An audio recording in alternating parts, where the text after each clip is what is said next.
All right. So, my name is Aidan Carey, and this is my song. It's called The Wigwamble. And the inspiration for it came from a dream that I had featuring a dance that everyone was doing called the Wigwamble. Getting right into it, I used predominantly 4 main devices in the whole reason rack, which is the redrum, which is the drum machine.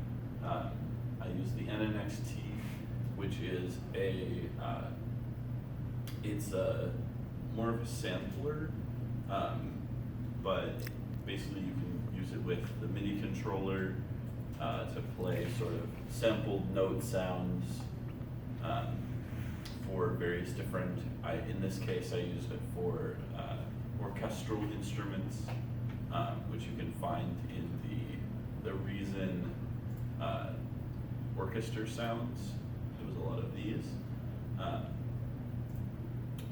I also used the subtractor for the bass sound, and then I used the Dr. Octo Rex to play some guitar loops that played sort of in the background. As far as different sounds go, of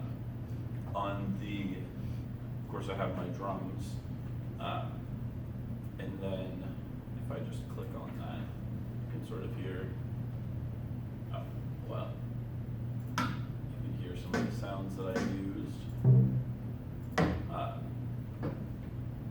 And then I used the NNXTs. Oh, and one that I actually,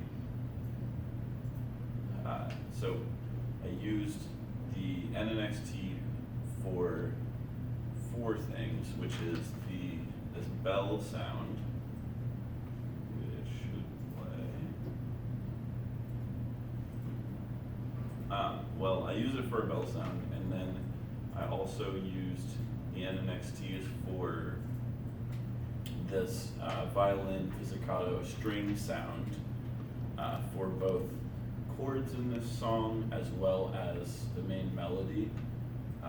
And then I used the bass subtractor, and then the Dr. Octorex plays the guitar, and then there's a cello sound that's also used on the NNXT. So the 4 would be the cello, the pizzicato strings, 2 of them, and then the bell sound. And then a couple sort of points of interest in redrum. You heard a couple of the sounds, but I generally picked out sounds predominantly focusing on mixing and matching from the Riot kit and the Numbers kit. So this sound is from the Riot kit, and so are these hi-hats that ride the snares from the Numbers kit, even though it doesn't really sound like a snare and I didn't use it as such. Let's see. I sort of assembled my own drum kit on this one.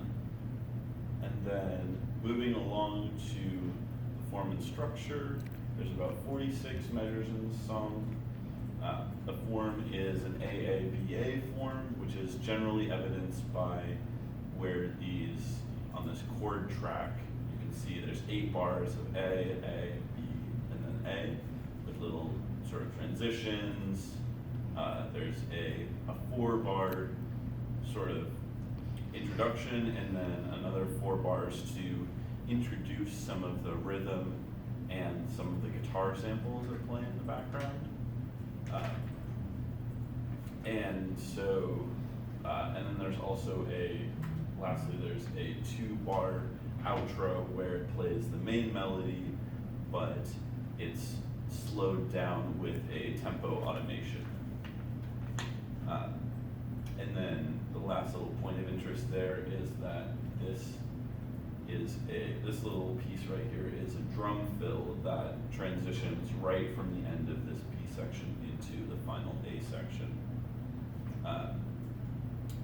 far as recording techniques that I used, I generally made pretty good use of loops using 3 different guitar loops, and I'll play those for you here right now. There's this one.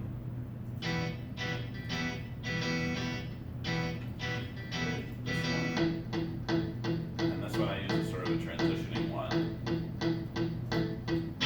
And then this one sounds like, I think, a bit of a higher energy version of the first one. So I tried to sort of create a little bit of contrast in different parts of the songs. So this is this lower one. And to the left. So moving right along from that,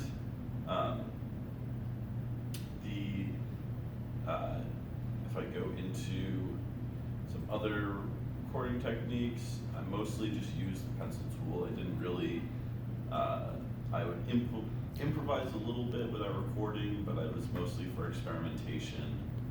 And sometimes I would record and then pencil it in. And then to explain sort of one concept that I learned during this creative process, the main thing that I focused on was having some chords and drum beats come on strong beats, and then, the chords and some drum beats came on weak beats, while the main sort of bass drum that kept the flow of the song was on the strong beats. And this actually, combined with the tempo of the song, created this effect of actually turning it into a bit of a reggae song without me even realizing. Definitely has some of the classic trappings, but I mostly did it because it creates this sort of interesting rhythmic interplay between instruments and sounds, where it makes the space in the song feel fuller without necessarily, or I guess it preserves the distinct sound of all of the individual instruments. And without further ado, I'll play the song.